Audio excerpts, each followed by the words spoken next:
All right, everyone. Thanks so much for joining this edition of the Zero to Hero Ask Me Anything session. Today, I'm going to do a virtual fireside chat with Neej Parikh. Did I say your last name right? I realized I never said your last name Yeah, before. Okay. yeah, you got it. Neej Parikh, he has an impressive background. Neej and I have gotten to know each other over the last few months, few years actually, virtually, but have never yet met each other live. We'll make that happen. But I'm going to give him a quick intro bio, let him add on anything, and then we'll get into the topic today, which is all about go to market execution, how you actually leverage remote workforce to help do that, and to do it in a way where it's efficient and productive. A lot of you founders are going from 0 to 1, so you don't have the resources necessarily, a huge SDR team. So Neej is going to lend his insights into how you could do that, along with some other kind of remote tasks through his service and potentially other services as well. So with that, let me give a intro for Neej. Neej is currently the co-founder and co-CEO of Exordium. Exordium is a go-to-market consulting firm. It helps folks go from 0 to IPO, so very early stage, all the way up to public company.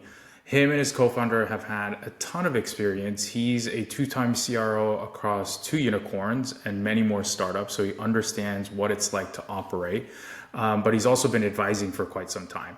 And like I said, Neej has been in the startup space, but his co-founder has also scaled large companies. He was a former president of Zora, I believe, right? And has led go-to-market teams at scale too. So Neej is the modern, cool, edgy guy, and then he's also got the credibility guy with large company hyper growth stage as well. So I'll stop there, Neej. Sorry, I shortened your bio quite a bit, and I don't think I can do it justice over just a couple minutes. But anything else you'd add? Oh, Peter, that's great. Firstly, thanks for having me. Super, super nice to connect on this and more so share insights that can help founders in our network to scale. Just a few other things to add, just to uh, build a little bit more credibility and also kind of share that this is hard. Building a company is super hard. So Sure. started my career early days at Oracle, got the big company brand name experience, and I started as an account executive. So I've done sort of the groundwork. That's from there began my startup journey. So I moved to Zora, early days, about 15 people on the sales side, scaled that company again, joined as an AE, and then eventually ended up building all of enterprise 0 to 100 scale. Took the company public, wanted to run the entire ship myself, so went to a company called Productive, sub $1 million in revenue. That was the start of COVID, so I feel like it neutralized the level playing field for every single leader. Found a way to capitalize on that and ended up scaling that business to double digits of millions in just 2 years. So very Amazing. fulfilling experience. And then most recently, before I started Exordium, I was at a company called Applied Intuition, super technical product, building simulation technology for autonomous vehicle companies. And that was really exciting for me. And I think it'll be relevant in today's chat because it gave me the exposure to build a global business. I built teams in Japan, Korea, Munich, Sweden, and then, of course, in our backyard here in Mountain View and Detroit, all the big autonomous vehicle hubs, and scale that to triple digit millions from double digit millions in just a year. So I've been fortunate to have some of these experiences that have built a lot more of my perspectives. Peter, you Yeah. and I were talking behind the scenes. There's so many things I would do differently now. And hopefully, with the conversation that we have today, it's a little bit of sort of actionable knowledge and insights that I can hopefully impart to our viewers. Yeah, I can't wait to dive into that, and love that you have big company experience in companies like Oracle, but then you've also had to build from scratch, which a lot of our founders are doing. So let's actually start diving into that. I mean, what are some of the bigger shifts you've seen?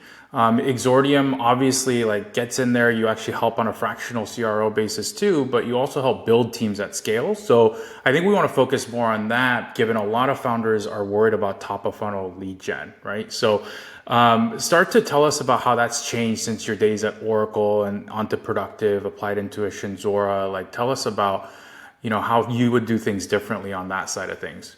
Yeah, it's a pretty packed question, and I feel like I can take it in different directions. So Yeah, let's start with sort of the core concept. The reason why we started Exordium was because we believe that there's an opportunity to scale go to market within a lot of these companies, right? And generally, the traditional, I've been an advisor for many, many years.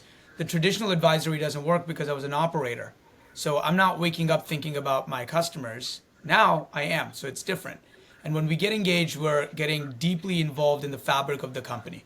And once we go and fix a bunch of stuff, you've got to give enough time for it to run. And so my co-founder and I, Mark, we quickly realized that there's another opportunity because we are riding the wave of AI. And what AI has done is actually accelerated a lot of the work that we see, but it's also accelerated the knowledge base. It's also accelerated the ability for a lot of the repeatable functions to reach the par that we have here in the United States. So this was exactly why we started Exordium Talent about a year ago. And the premise of it is we are helping our startups bring in offshore and international talent to act as full-time employees for their company for a fraction of the cost. We're talking 70% less, fully loaded, and you get the same level of high performance and productivity with much, much easier time in terms of dealing with HR and benefits and all of that. We take away all of that at an Exordium Talent perspective. Now, let me sort of go back to this wave concept that I was talking about. I was at Oracle, of course, big brand, but then I joined Zora because I felt like there was this wave in the industry where everybody was moving to subscriptions. In the enterprise world, we kind of heard this really interesting narrative around give me managed services. Ultimately, what is managed services in today's world? It's a subscription. They just wanted more value add. They wanted to pay for what they use. They wanted a little bit more hands-on. Gone were the days of a maintenance fee on a product. They just wanted the product to continuously develop, and they were happy to pay for it, right? So that was the call to subscriptions, and I thought that was the big tide that we all rode, and we're still riding it. We're here on Riverside recording this thing. It's a subscription, Sure. right? Yeah. And I feel like, and it changed the way, it had to transform the way companies did business. Think about the pricing and packaging model. Think about compensation structures for AEs and marketing people. Think about the way product was priced and packaged. Think about the way money was collected, right? No longer are you doing $5 million annual deals. You're doing $2,000 monthly deals, right? But people are paying the value of your company has shot up. That's why the VCs are paying that kind of money in valuations for a lot of these subscription businesses. Yep. Right. And I think we are now in this AI wave naturally. But I think what is really interesting about that is when you translate that to go to market, on the tool side, it's actually flooded the market significantly. There's a lot of buyer confusion. There's a lot of tools that do similar stuff. And there's obviously natural consolidation. But I don't think AI has reached far enough where you can take a human out of the loop, especially when you're scaling your company from 0 to 1. Unless you're a pure play PLG company, but we see far and few between. You still need a human in the loop today. Yep. And today to hire an SDR here in the US, you're paying anywhere from 60 to 80K OTE. Think about benefits. It could be 2,000 to 2,500 bucks a month. Plus in startups, you're paying some sort of equity. You're paying cost if you're paying a recruiting organization in-house or sourcing from outside. You start thinking about a fully loaded cost, you're easily over $100,000. And what are you getting in return? You're getting a bunch of leads, right? And there's no different sort of lead that you're getting out of a person based out of California or a person based out of Utah. It's about how much energy you're putting in from a training, messaging perspective, and then they're doing repeatable work. Sure. Right? So Go ahead. A narrative, I think we've found a pretty unique unlock where we can hire talent internationally, leverage a lot of the experience that we've had in company building, and place a lot of these people who've now elevated their game because of AI that can come and deliver the same output, the level of output that a US-based resource can for, we're talking 3,000 bucks a month. Yeah, makes sense. I mean, the other challenge I think with the SDR role is that typically it's junior employees, so they're actually like getting the ramp period is quite high, right? Yep. Like a recent college grad, they're not going to grok the technology, the system, the tools, the messaging, cold calling, and even like a 2 to 3 month period. So can you talk to me about like the talent pool there? Like how specialized are they and how ramped up are they when you're hiring a remote employee? Let's start there. Like, what are you finding? Because I've heard from you and I'm excited to try your service too, actually, with my own business. It seems like they hit the ground running. So tell me, how is that possible and what is the kind of training they're getting? Because it's probably not just AI training. There's probably other kind of things that they're getting where they're ramped up faster than, somebody who's completely new to the workforce, right? Yeah, so can you talk about that? Yeah, great question. So to answer your question quickly, they are ramped up. They've been in the industry. They've been doing a relevant kind of work for the last 5 years to a decade. And that's really interesting because the international side of the world has been customer facing for a long, long time. You think Hmm. about customer call centers, you think about customer support centers, companies from Amazon to Wells Fargo, all these people are using outsourced resources. Now, because of these tools, even those call center resources have wanted to do more.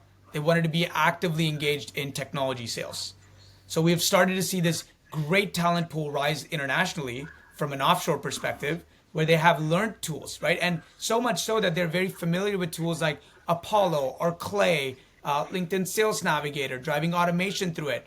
And they've also done a lot of variety of roles. So it's also quite interesting. The talent pool that we hire has done some level of marketing, has done some level of social media selling, has done some level of customer support and interaction. And you compare that to somebody here in the US, somebody could be just right out of school, they haven't had enough customer interaction, right? I'm not saying there's not smart enough and can ramp up, but think about the value that you're getting from somebody who's already done this. So you're Yeah. avoiding the opportunity to go and saying, I'm creating this 3 month ramp period. Then I'm going to go test the SDRs out here in the US and hopefully they perform. What's really interesting, and Peter, you've been privy to this, is you hire a bunch of those people and they quickly realize they actually don't want to be an SDR. Yeah, yeah, yeah, And yeah. They have they greater spend career ambitions. Yeah, exactly. They spent 2 months. You've been 2 months. You spent recruiting. They come in. You give them a 3 month ramp, and 3 months later, they're like, this is too much for me. yeah, The yeah, resources offshore, it's different.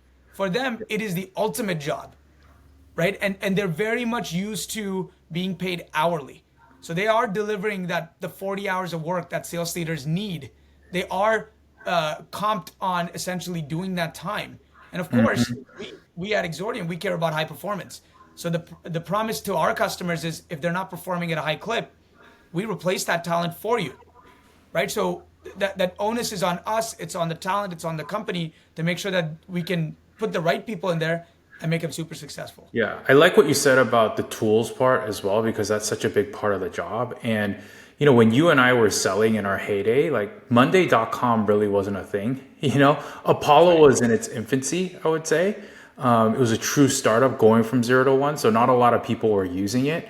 Yeah. And so I feel like nowadays we need people to educate us on the tools too, because we weren't using them. And for our businesses to succeed, somebody needs to use these modern tools, right? That's So right. I like that you're saying that they specialize not only in customer interaction, but also the technology. I think that's really important. Yeah, and Peter, I think another thing to add is these folks have worked at various different companies, right? Again, because they've been offshoring for a U.S. company, they might have switched from company to company, maybe 5 times in 10 years, 2 year stints. What's Yeah. really interesting is they get to learn different tools, and we drink our own champagne. We've got people offshore that help us from various different angles. It's interesting because these people come to me with recommendations and saying, have you tried this? Right? We've started to see a lot more video content because it's a great way to consume information. It's hard to produce. It's hard to do that in an automated fashion, especially when you are a startup, Yeah. right? Even when I was at Productive, we wanted to create a lot of production level stuff with our customers. Now, the challenge was we actually had a physical person come, we had to get our customer in the loop, and we used to shoot these big half day sessions, and then somebody had to do post production. It was a big process. Yeah. I've got Yeah. SDRs and I've got marketing specialists that are whipping up these consumable clips in a matter Yeah. of half a day. Yeah, I love those, and we'll do that for this show as well, this episode. Yeah, I thought it was fascinating when you told me you have somebody who's sourcing leads, who's also sending you like WhatsApp messages multiple times a day, and then who's also cutting up social content. Obviously, your person is very special and it's not going to be indicative of everyone, but it seems like it is. You can generalize that, to multiple folks, which is super exciting. Tell me Yeah, about, yeah. Oh yeah, go ahead. You're going to add something. Yeah, I think, and Peter, I think what is super unique is body shops for offshore talent have been present for a long time. It's actually worked really well in the product engineering side of things, but it's really not worked on go to market. And we believe that this is truly a space to get disrupted. Now, Yep. there's no magic to like to this whole thing. The magic that or the strength that we bring to this is we're bringing in a lot of our 32 years of combined experience of how to interview these people. How do you get and source the best talent? And in return, what our customers are getting is a very, very short interview cycle, right? We send over candidates. We actually also send over an audio clip because we want to make sure that the communication is well understood even prior. And you'll notice that a lot of these people don't even have an accent, which is amazing because they've been customer facing for a long time. Sure. So that's sort of what we bring to the table. And we take away all of the HR benefits, payroll stuff. We handle all of that. So for startups, it's all about speed. It's all about acceleration, which is true to the premise of what Exordium was actually built for is we just want to help our companies succeed quickly because that's the name of the game. Yeah, Right? But makes on the flip sense. side, you still have to provide strong management. You still have to provide strong training, messaging, frameworks, and then just leave enough room for creativity where these people can actually shine. Sure. Makes sense. So let's put some like tangible numbers, even if they're ballpark, in Yeah. terms of, what founders should expect when, in terms of lead volume, when they bring on somebody who is offshore. Because I get a lot of questions around, hey, Peter, how many messages should I send a day? Right. I'm doing like 5 to 10 LinkedIn Connect requests. Is that enough? And obviously it's not at scale. But tell our viewers a little bit about, what is the volume you should expect? Because I think you shared some numbers that were pretty impressive in terms of like the scale and how quickly you can get there. Maybe you can even talk from your own experience because you have an SDR as well using your service. So can you walk us And through that? Like I'll how many talk leads, to like what's the progression? Is it week 1, week 2, week 3? Like that'd be, I think, super helpful to Yeah, understand. and we've got a variety of customers. You've got customers that do 100 million in revenue, and we've got customers that are doing 0 in revenue and looking to scale. Like I said, the secret to the success is not about just random volume. The secret to the success is, do you have the right playbook that people or a human in the loop can go and execute against? If you figured out your ICP, if you figured out your messaging, specific things are working. Now you want to attack that with scale. These resources can achieve sort of max level of scale, right? So some of the resources that we have for companies are doing anywhere from 100 to 150 calls. They're spending the time and energy to make sure that they're still customized. They're making sure that these are not just random corporate office numbers. They're leveraging Apollo significantly to make these dials. They have an automated sequencing also through Apollo or whatever tool that they use, where there's follow-up emails. They kind of use the concept of an Agoji sequence. They're very well versed on leveraging LinkedIn. And what's interesting is they leverage LinkedIn in multiple ways. They don't have any sort of historical background with the company using LinkedIn, so they're using the founder LinkedIn's to send out a bunch of messages. Whatever has the highest level of conversion is what they're doing. Now, if you go back to tracking KPIs for a company, the expectation is it should be no different than the KPI that they would track out of a resource based out of the US, right? But as an SDR, you have to provide the right level of content to go for the outreach. You have to go and look at data aggressively, saying, hey, because the answer to your question is it depends. You can send out 5,000 emails, and if none of those actually convert, what is wrong? Right? Is that, have we not done enough research? Is our messaging falling flat? Are we not hitting the right persona? But once you have a lot of those things figured out, like we've got companies that have built pretty rich playbooks, small companies, as in like, hey, this is our narrow focus. And then we also have some experimentational focus. So they split the two SDRs, and now they're going to town with them, right? I like that. Yeah. The experimental person is spraying and praying, right? Still custom. It's not just like a one random message passed to all. They're trying to find some, but they're doing it at scale. So that KPI is like, hey, I'm sending 250 emails per day. And they're still in sort of like the email warming mechanism, but eventually they'll get to 1,000, right? The person is making 100 to 150 calls a day and is maxing out LinkedIn requests through automation tools like Link Radar and others. On the Yeah. flip side, on this side, we've got a company that says we don't want to make any phone calls. We only want to do digital outreach, right? So reach out through LinkedIn, reach out through emails, and we want to make sure it's super, super custom. Drop people's names, references, so they're getting that level of an output. But the most important thing, Peter, is this talent appreciates and knows how to handle scale, but they also appreciate sort of enough room to drive creativity, and then they also appreciate the right kind of management and support. I like that. I like that angle of like, it doesn't matter how many leads, it's a conversion, is what you said, which I completely agree with, right? If you reach out to 10 people and 10 people are replying to you, then that might be enough, especially if your deal sizes are, 50, 100, 200, 300K, right? That's right. And I think the other thing you said is, you need to have something that's working, right? You need to experiment on your own first to have conviction around what is the outbound flow you want. And then this person is there to really like scale, execute, and have higher volume so that you're not sitting behind the computer doing this 10 hours a day because you're the founder of a company, right? That's right. So, And Peter, what's super important and to make this work is truly it is no different than you having a company in California and you working with a team in Boston. Because these people actually work the same time zone that you that's a good request, point too. That's a good point. Yeah. right? So my recommendation is invite them to your all hands, invite them to your happy hours, invite them to your team meetings. Like there's no different. They are your employee. They act as full time. They're just not on your employee payroll. That's the only difference, right? Yep. And so Makes companies that sense. have done this really, really well, what do? We typically, as sales leaders, what have we done? AEs, you got to be talking to your BDRs every single day, multiple times a day. I want the Slack channels going off the rails anytime we've got a hit or Yep. you got a rejection. Write Yep. about it so everybody can learn. There's no Slack channel that says offshore team. Slack channel just says demand gen, right? And Yeah. everybody's in it, Yeah. I right? like that. These Yeah. people should have access to everybody in the company. They should be hitting the CEO saying, "Oh, I found a connection. Can you send out an email on behalf, or can I send one on your behalf?" If you build that cohesion, if you actually take that mentality away, saying, "Hey, these people are actually located outside the United States," and just say, "Hey, there's somebody in Boston," and what's really interesting, Peter, right? While I was thinking about today's session, I realized that I actually had a SDR, his name was Shailendra, out of India when I was at Oracle. Now, this is over 15 years ago.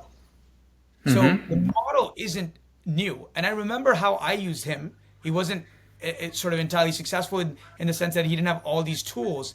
But if I was to do all of this again as an operator, it's a complete no brainer. Because I Totally. know I Yeah. spend the time with my marketing leaders, with my PMMs, with my AEs, with my AE managers to build out what this looks like from a messaging ICP persona perspective. And now I'd get horsepower internationally to do this because, again, there was no difference. Yeah, I love that. Yeah, yeah. And I think another thing we talked about separate from this show is, the term offshore, right? And I think what you're saying with like including folks within Slack channels, they're part of the culture. They're not offshore has a negative connotation. They're really Absolutely. not offshore, right? They're actually part of your team. They're onshore because of the digital nature of all the products we're using. They are remote, but we're all remote. You and I are remote too, right? So Exactly. I like kind of what you said about that too. It's not kind of a separate arm. They're actually completely integrated within your company. So I think that's really, really good advice. Let me shift gears a little bit to the actual tactics too, because I get a lot of questions around what actually works for improving that conversion rate we were talking about. So I'm Yep. curious what you're finding. Today, I actually had a session where I was telling these founders, like, listen, like, you can't just be asking for a meeting on the first interaction. You have to provide value. You have to provide some signal that you're a thought leader and that you know what you're talking about before they get on a call with you. So I wonder if you're finding something similar where, the outbounding is a lot more focused on owning the pain, owning the credibility in the space versus like, hey, let me get on a meeting with you, right? So can you Yeah, talk a little bit about that? And do you kind of advise on that too with your service? I'm sure you do, but I'm just yep, curious what yep. you're finding. Yeah. Yeah, we do. So again, Exordium is more of the consulting arm, right? So we provide the entire landscape of a playbook, a framework, a strategy to go build, go to market. From an Yep. Exordium talent perspective, we're providing these resources. What we've also realized is once we place a bunch of these resources, continuous training is important, like you would invest here in the US as well. So what we do is we bring in people from our network here based out of the US to do full-blown trainings, SDR trainings for this group of people, for this cohort, right? Great. And these are everything from cold call training, how to write great sequences, how to do objection handling, all of those things. But Sure. going back to your core point is that there is no there's no fire without smoke, right? Or the other way around. There's no smoke without fire, right? Yeah. Yeah. Yeah. In the sense of you can't just randomly spray and pray. You need a strategy as a company saying these kinds of ICP or these kinds of personas actually have pain. And your entire narrative should be built around pain. But at the same time, what do we want today is validation. Have other customers done it? And that to me is value. And if people can frame this from an outreach perspective, saying, here's how we are working with the leaders, here's the problems that we're solving. we've noticed that there's an opportunity, or we've seen some signal from your side, we've seen some fire, right? Then let's engage, right? Yeah. But Peter, this is not new, right? This is something that we've all been preaching and practicing in terms of sales for the longest time. Sure. Yeah. And Yeah. again, going back to the point of AI, I think AI has actually made it very easy to do this at scale, right? I was actually consulting with one of my companies, and we went online, we went to Gemini or ChatGPT, and we just say, hey, can you build me an account plan for this company? Here's what we do, and these are the typical pain points we solve for. Go through Yep. their 10Q and please provide me an entire account plan. We're talking 30 seconds, and we got a full-blown, beautifully created account plan. And Yeah. we're like, wow, right? This Yeah, and accelerates a then whole bunch of obviously you're going in and collaborating with it, right? And like putting the finishing touches on it. But yeah, the Of bulk of the course. work is done, right? Yeah, I like that. And you know, you said something interesting where you said this is not new in terms of outreach. And I completely agree. You know, if you're in traditional enterprise SaaS, I think for a lot of the PLG companies, it is actually very new, you know, because I don't know if you agree with this, but I feel like we over index on PLG where folks are like, the product sells itself, the product sells itself. And there are great brands out there. I mean, I worked at Dropbox, I worked at Slack. There are some minority number, a percentage of companies where the product is at a point where you're drawing off of usages and adoption versus like a no brand name cold outreach strategy. Totally. So I do think it is new for PLG companies, and but I agree. I think most sales folks are used to selling without a brand, or are used to trying to sell the problem and make sure that you're able to get in front of the person even without a brand like Google or Slack or Dropbox, right? So Yeah. Yeah. And so, Peter, let me make a comment on that, right? So, when we thought about accelerating go to market, naturally SDRs, BDRs are at the tip of the spear, and we're using them a little bit synonymously, right? But the entire focus is still outbound. yeah, But we've naturally figured out saying companies that have established some sort of a revenue profile, some sort of a customer profile, there's a lot more opportunity even on various different functions like account management, right? Upselling, yeah, customer it's a success, good right? point.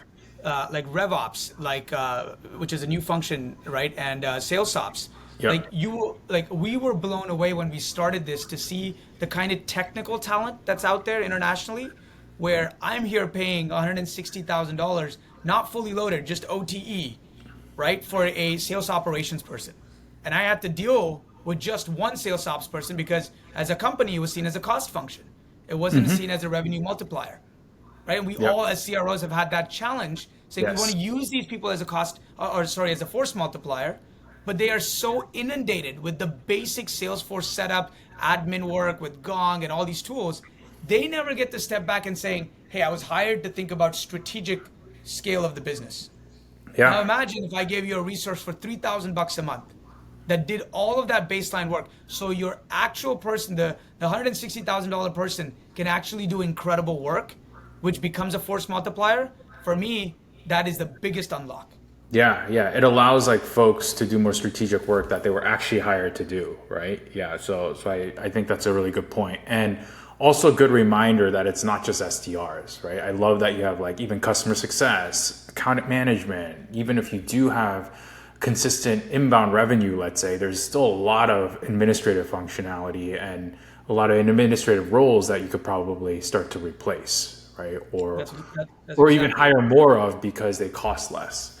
That's exactly it. And it's a Yeah. great opportunity to think about scaling up or down. It's a great opportunity to think experimentational, right? Yep. Where it's like, hey, we have this segment of the business working. Let's say enterprise is really working. Now we want to go tap into the mid market, right? We've got a playbook. Can we go and translate this?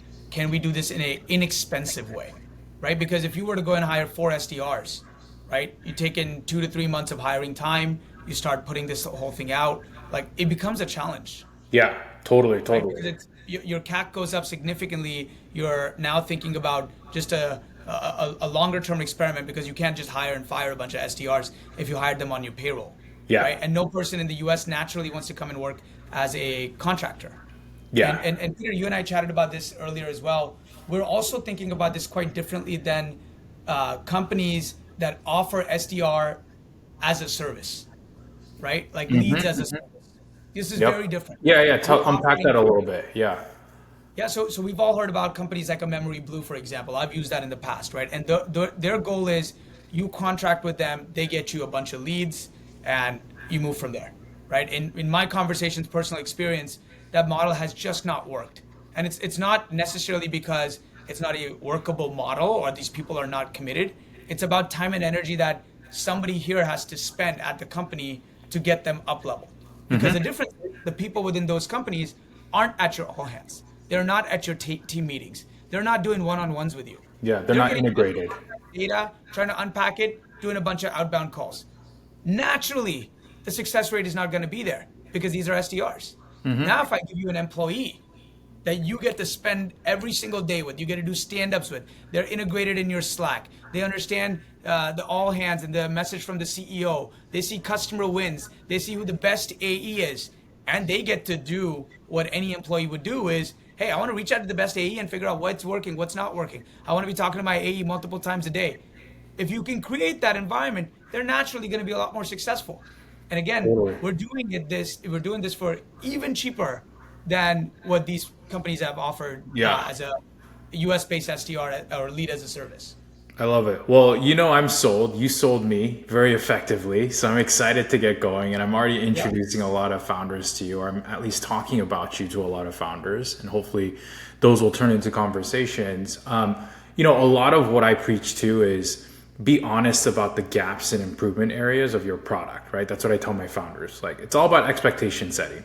And I think you do that really well too. So tell our audience a little bit about maybe not where the gaps are, because I do think this is a very compelling offer, but where are the improvement areas, right? Because everything's not going to be rosy. You're still going to have issues. You had turnover. You might have to fire some of these remote workers because they don't work out.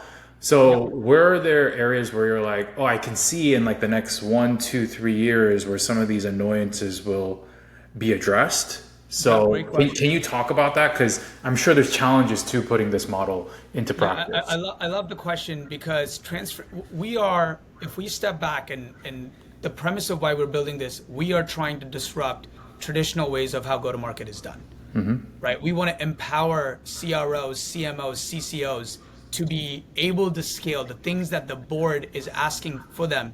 Is the rule of 40, is reducing the magic number. They are asking for a lot of these things, and they're all asking to do it at rapid pace. So this is sort of one way to disrupt the very expensive, because our cost of living in the US is very, very high. So this is one way of disrupting the way of the traditional ways of scaling go-to-market. Yep. Right. So, but when we think about that disruption, it has to happen on both fronts. It has to happen internationally with these talent folks as well, because they've been used to call centers. They've been used to sort of mechanical work. We are now telling them to get integrated into the fabric of the company. So when we say, hey, if you get cut, you bleed the company. You bleed the company values. You bleed the company's, strategies, their mission, their vision. That's how you should be thinking about it. So we do see attrition from time to time. We do see where just the fit was not a great fit. And for us, what we can offer to our customers is very quick replacements, right? So Peter, we talked about it. We get in, once you sign the contract, within 10 days, you've got a bunch of folks lined up, and we also pre-commit these people. So we know that they're pretty good for this company based on the time and energy we've spent. So our companies end up doing almost kind of like just a final interview, and then within 48 hours, they're working for you. So they've been pre-closed. Yep. So the cycle is really, really fast. Yeah. So generally, even if there's some failure, the replacement is pretty quick. The flip side is we've got to get our talent a lot more mature. So I just did an all hands with an entire company's team that we've hired. We've hired 12 people for this company across various roles: data engineer, SDRs, inside sales, CS, and sales ops. Yeah. And so my all hands was very, very similar to how I've run previous sales kickoffs at a lot of these companies, because I needed to share with them. There were motivational videos in there. There were expectation settings. Where we talked about, like, hey, at the top of the totem pole is performance. Second is communication. And third is consistency. Right? And that is what we expect from all our talent. But that is the level of conversation we're having. What they've been used to is, hey, Peter, you got to make 100 calls a day. Yeah, that makes sense. We want to change that. We want to change as in, why does a customer buy us? Right? One of the things on my slide was learn 3 case studies. Doesn't matter what your role is. Another Yeah. thing on the slide was, hey, you should be able to explain the technology and the product that you're supporting to your grandmother, to your wife, to your kid. I don't care if you're doing sales ops work. You Yeah. should know exactly where you're working. So I think that is the evolution and the transformation that will need I to happen love that. on both fronts. Yeah, I love that. Yeah, and I think what you're saying is like we have a little bit of ways to go to have that be a scalable conversation where like, it's the standard for remote workers. That's right. But we're starting to see that happen because you're starting to do these all hands and you're actually like integrating people into your culture. I think one of the stories that sticks out is you said when we first chatted about this, your remote employee is sending you ideas on like business strategy or like wording for your blog posts, right? Which I'm sure is something Exactly. that a lot of folks can't even fathom. But Yeah. I think the holy grail is if they can become strategic partners. But I think it's also good that you're saying that the expectation isn't that that's going to happen overnight. It's probably going to take, a couple years, but it can happen for your company if you're intentional about it. So that's Yeah, you really have. good. I think that's the word, Peter. I think you have to be intentional. You have to be thoughtful. You have Yeah. to give enough room for creative freedom so they can perform. Again, versus just treating them as a dialer for your business. And again, there's nothing wrong with that if the dialer for your business is what you need and Yeah. it's getting you the outputs that you need, right? But treat Yeah. them as Yeah. an in-house resource because the benefit you're getting is you still don't have to manage any of the HR stuff. Like you get a resource, right? It's kind of like this. You have a knife in the drawer. It's up to you of how sharp you want to make it, so you can cut once and you can Yeah. cut deep, Yeah. right? Or you got to keep doing it again and It's a again. good analogy. Yeah, yeah. And I think for a lot of the 0 to 1 founders, they could use more than just a dialer, right? Obviously, because things Yeah. are shifting so quickly. So I really So like that maybe also effective, right? We talked about this. If I had to go and do this whole thing again as an operator, and I'll draw from my previous experience, most relevant is productive, scaled that company from 0 to 15 in 2 years.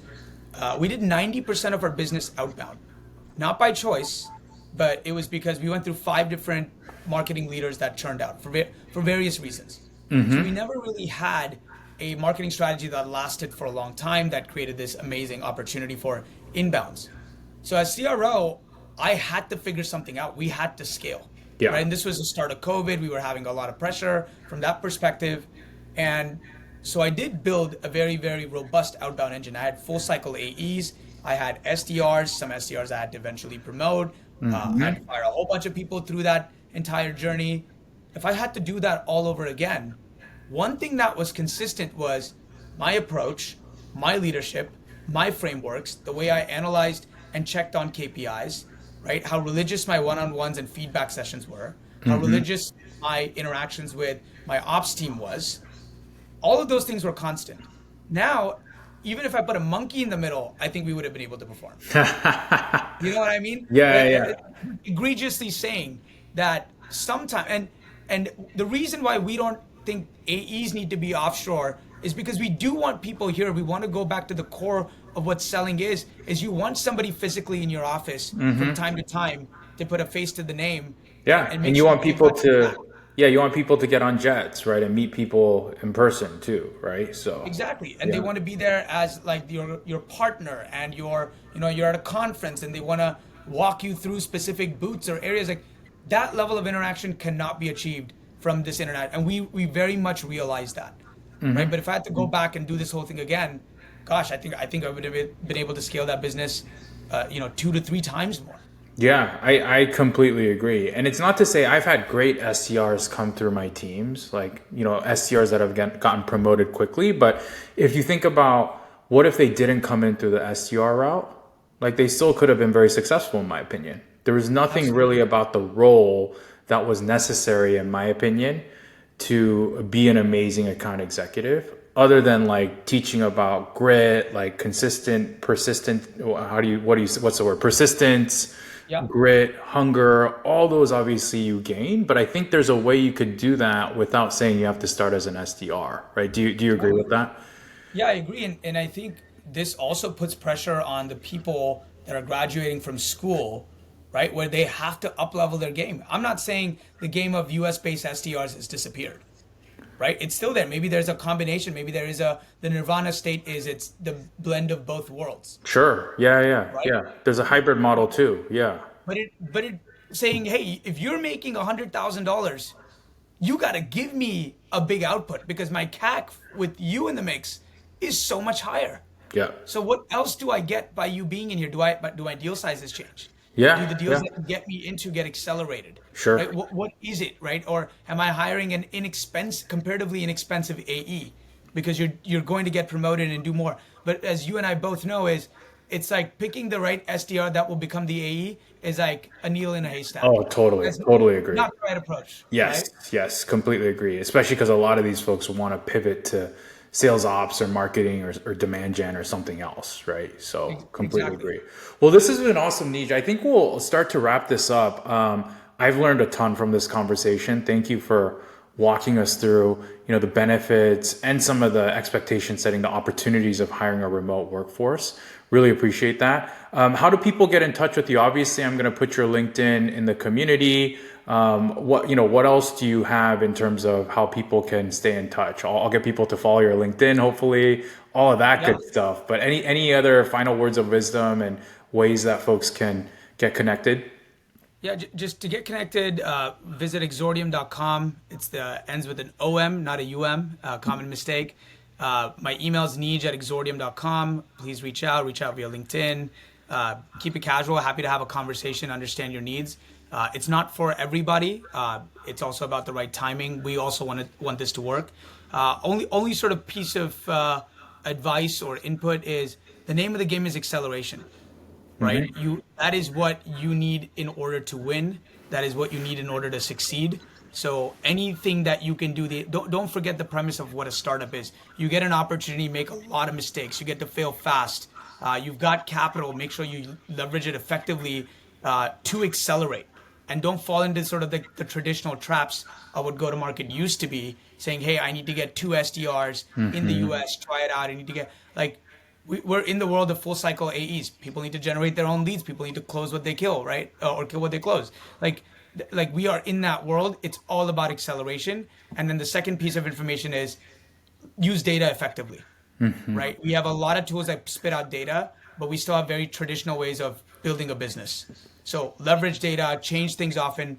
A simple example is I change my sequences, I change my outreach approaches based on individual conversations that I have. Of And we course. go and immediately implement them behind the scenes, and then we see how the A/B test works. So those are sort of the two key takeaways that I have for our viewers. Amazing. Thanks so much, Neej. This was so awesome. Excited to get this out to the community, and thanks for your time. I know an hour of your time is super valuable, but this was Not so so fun. happy to do this. Not at all, Peter. I'm humbled. Thank you so much for having me. Awesome. Thank you.